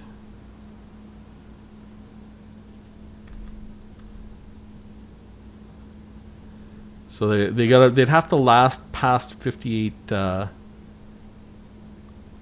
minutes. I'm just curious to see if stretching them out like that and getting all their blasting charges off, what they can do against them White Lions. It's going to be close. Yeah, they do. 57. So that's like that technique that you can really make them last a little longer, and they're got them down to 3940.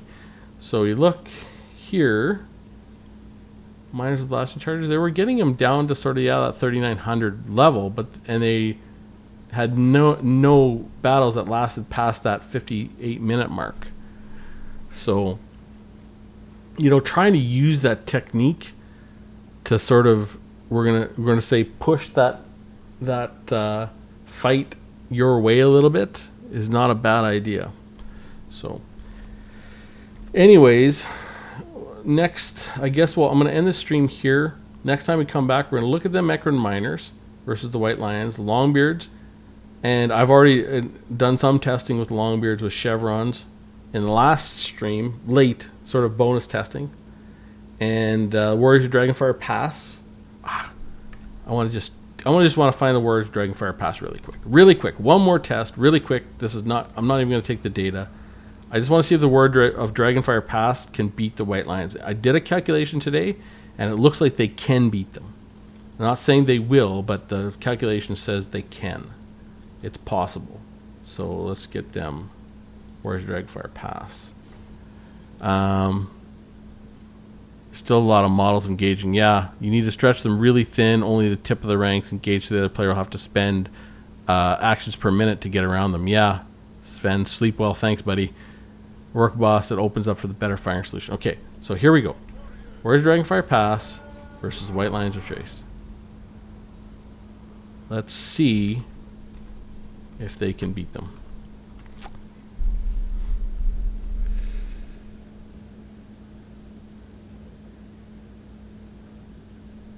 Well, it doesn't look great yet.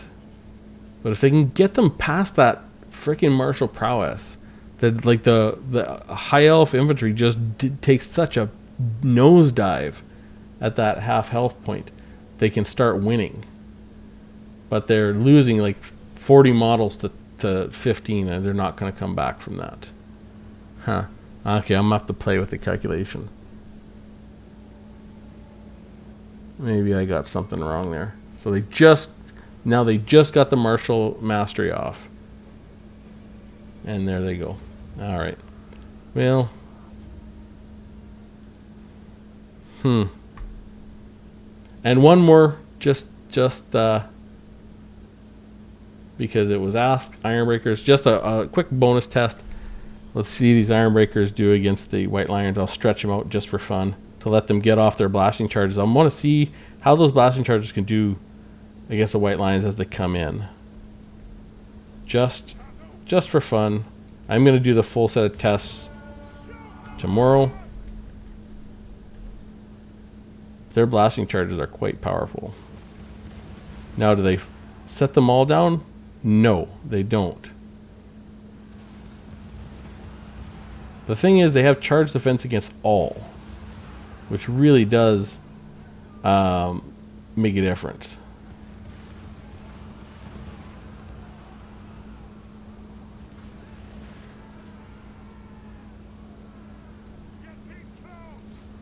So we'll see how much damage those White Lions get into our Ironbreakers.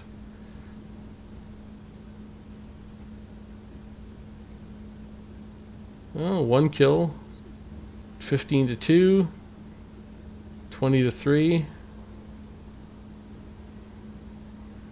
40 to 4. So they finished with 5 kills versus 40 losses. Sort of what is that? 8 to 1. Yeah, the Ironbreakers absolutely demolish them. And but it takes them 2 minutes to do it. But mind you, I sort of cheated that test so I could get all my blasting charges off and everything else like that. They'll beat them really soundly even with no blasting charges. Zach, I had a really close game where I took 2 Trollhammers and 2 Fire Drakes, 4 Thunders, 3 Slayers. Army losses is broken. Huh. Zach, did you see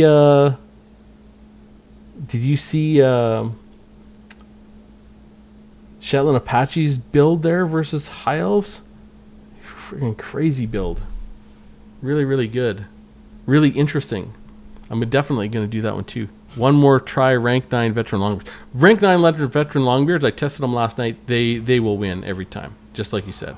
So I'll pull them out just for fun. I did test them last night. I'll test them again. Rank 6 can beat them. So if you get longbeards at rank 6, they can win.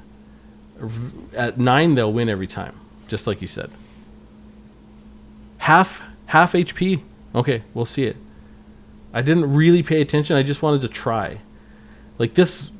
So the problem is they win every time, but then they're a lot more expensive. So pull them in, and you'll see, they're 900 gold, 950 versus 800. So they're 150 more gold.